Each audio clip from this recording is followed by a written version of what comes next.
Questo muro è coperto di nomi, sono 10.000 e sono solo i combattenti, perché in questa città, nell'estate del 1944, è successa una cosa poco nota in Italia, un'insurrezione contro l'occupante tedesco. La rivolta durò 63 giorni, aspettando un aiuto che era a 1 chilometro di distanza e che non arrivò mai. Alla fine la città venne quasi cancellata, rasa al suolo, palazzo per palazzo. E ancora oggi c'è una domanda che divide la Polonia. È stato l'atto più eroico della loro storia o il più grande spreco di vite mai deciso a tavolino? Se ne discute da 80 anni. Oggi proveremo a presentare entrambi i punti di vista.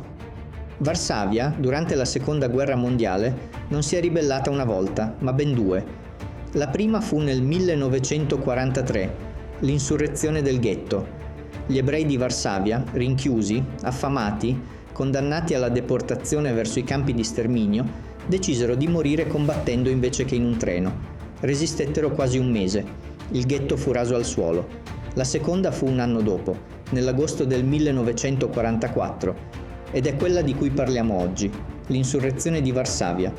Una rivolta molto più grande, di tutta la città, 2 rivolte, 2 popolazioni diverse, e 2 volte la stessa risposta tedesca, la distruzione totale. Per capire perché si arrivò a questo, dobbiamo tornare a cosa significava vivere in questa città sotto l'occupazione. Nel 1944 la Polonia era occupata da 5 anni e l'occupazione tedesca qui era stata di una brutalità estrema, rastrellamenti per strada, esecuzioni pubbliche di civili presi a caso come rappresaglia, le università chiuse, la cultura messa fuori legge. Ma i polacchi non erano rimasti fermi.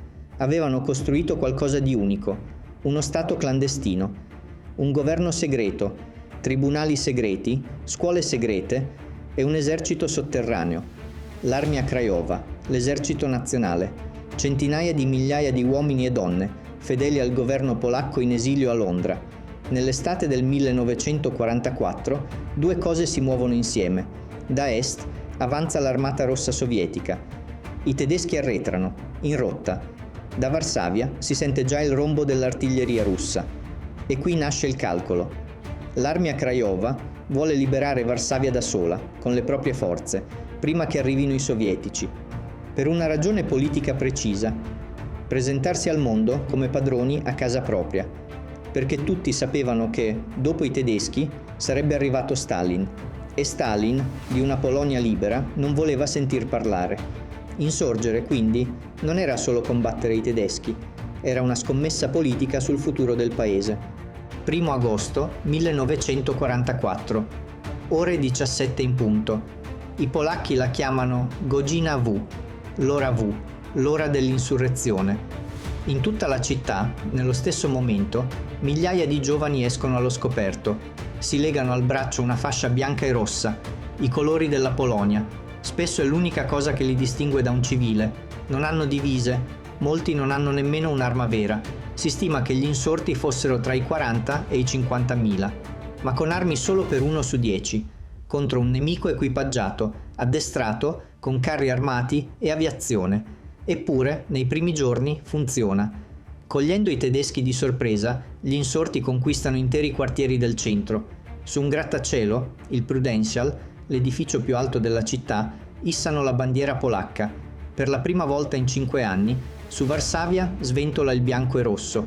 La città esplode di euforia, si stampano giornali liberi, si gira persino un cinegiornale dell'insurrezione.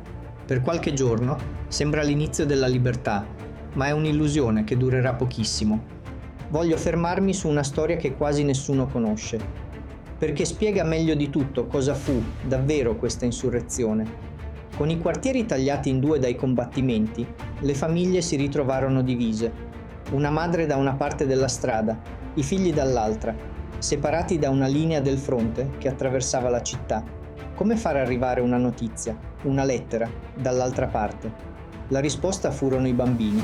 Gli insorti organizzarono un vero servizio postale, la posta da campo degli scout. I postini erano ragazzini, alcuni di 10, 11, 12 anni, giovani esploratori. Ogni giorno, con la borsa a tracolla, correvano sotto i cecchini per consegnare la posta dei cittadini, da un palazzo all'altro. e quando le strade in superficie erano impossibili, passavano sottoterra, nelle fogne, chilometri di gallerie buie e maleodoranti, usate per muoversi sotto la città occupata. Stamparono persino i propri francobolli. Una città assediata, in fiamme, che muore, e dei bambini che ostinatamente si assicurano che una lettera d'amore arrivi a destinazione. Consegnavano di tutto, belle notizie, e anche le peggiori, perché in quei 63 giorni le notizie peggiori divennero la maggioranza. Quando pensiamo a un'insurrezione, immaginiamo soldati contro soldati, ma a Varsavia, nel 1944, a morire furono soprattutto loro, i civili, persone che non avevano sparato un colpo. Già nei primi giorni, i tedeschi capirono di non poter schiacciare la rivolta abbastanza in fretta. Così Himmler diede un ordine diverso: non riconquistare Varsavia, annientarla, uccidere ogni abitante, radere al suolo ogni edificio. Doveva diventare un esempio per il mondo. Il quartiere di Vola fu il primo. Tra il 5 e il 12 agosto, reparti tedeschi, molti formati da criminali e mercenari, andarono casa per casa. Non cercavano combattenti. Sparavano a chiunque, uomini, donne, bambini, malati negli ospedali. In pochi giorni, decine di migliaia di civili furono massacrati. Le stime parlano di 40.000, forse di più, in una settimana sola. È uno dei più grandi massacri di civili dell'intera Seconda Guerra Mondiale. Alla fine dei 63 giorni, il conto sarà terribile. Circa 16.000 insorti caduti, ma tra i 150.000 e i 200.000 civili morti. 10 civili per ogni combattente. Questo, prima di tutto, fu il prezzo dell'insurrezione di Varsavia. E gli alleati? Dov'erano mentre Varsavia bruciava? Qui c'è un dettaglio che a noi italiani dice qualcosa. Perché gli aiuti per Varsavia partivano proprio dall'Italia. Dagli aeroporti del sud, vicino a Brindisi e Foggia, decollavano bombardieri con equipaggi polacchi, britannici, sudafricani. Volavano per più di 1.000 chilometri di notte sopra l'Europa occupata per paracadutare armi e viveri sulla città. Molti non tornarono mai, ma i rifornimenti che riuscivano ad arrivare erano una goccia nel mare e spesso finivano nelle mani sbagliate. E poi c'erano i sovietici. L'Armata Rossa, che a inizio agosto sembrava a un passo, si fermò sull'altra sponda del fiume Vistola, a 1 chilometro dalla città in fiamme, e lì restò per settimane a guardare.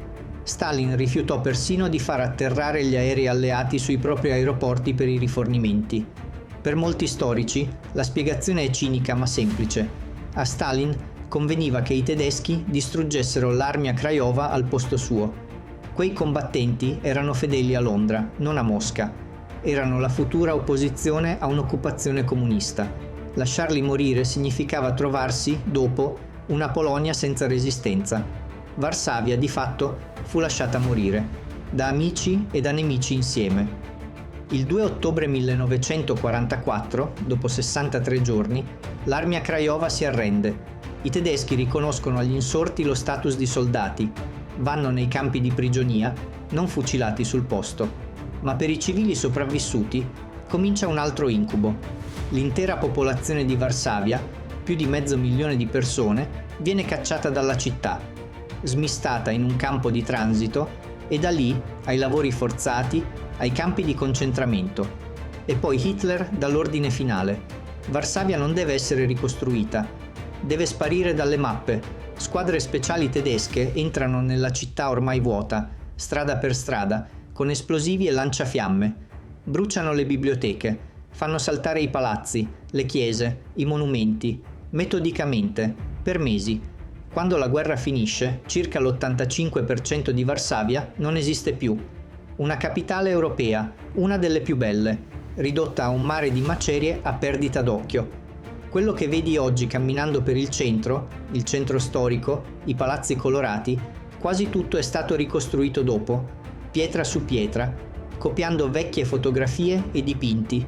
Varsavia è una città risorta dalle proprie ceneri. E ora torniamo alla domanda iniziale. Ne è valsa davvero la pena? Probabilmente non esiste un'unica risposta. Per questo se ne parla da 80 anni. Da una parte ci sono quelli che difendono l'insurrezione senza riserve. Dopo 5 anni di occupazione disumana, dicono, Un popolo ha il diritto, il dovere, di alzarsi in piedi. L'insurrezione fu un atto di dignità e sul momento il calcolo non era folle. I sovietici sembravano davvero a un passo. Nessuno poteva sapere che si sarebbero fermati a guardare. Per loro, Varsavia è la prova che ci sono cose per cui vale la pena morire. Dall'altra parte ci sono i critici, e sono critici durissimi. Dicono: era una battaglia persa in partenza. Mandare ragazzi con le pistole contro i carri armati, sperando in un aiuto che non si controllava, fu un azzardo irresponsabile. E il prezzo non lo pagarono i capi, lo pagarono i civili. Centinaia di migliaia di persone che non avevano scelto nulla. Una città distrutta, una generazione di giovani istruiti spazzata via. Per alcuni l'insurrezione fu il sogno di un'elite politica e militare, realizzato sulla pelle di chi non aveva voce. E poi c'è il fatto scomodo che tengo a ripetere: noi commemoriamo i combattenti. Le fasce al braccio, le canzoni, gli orologi fermi sull'ora V. Ma i morti, in stragrande maggioranza, furono civili. Spesso non lo ricordiamo abbastanza. Io non sono qui per darti la risposta. Onestamente non credo di averla, ma penso che una storia così meriti di essere guardata negli occhi, tutta, l'eroismo e il prezzo, insieme. Ogni anno, il 1 agosto, alle 5 del pomeriggio, succede una cosa che dovresti vedere almeno una volta. Le sirene suonano in tutta Varsavia e la città, auto, passanti, tutto, si ferma. Per un minuto, in piedi, in silenzio. Questo in Polonia non è storia da libro. È memoria viva. È identità. Noi in Italia di tutto questo non sappiamo quasi niente. Ed è un peccato, perché è una delle storie più potenti e più scomode del Novecento europeo. Se questo viaggio ti ha interessato, iscriviti e dimmi nei commenti: tu da che parte stai? Eroismo necessario o sacrificio inutile? Sono davvero curioso di leggervi.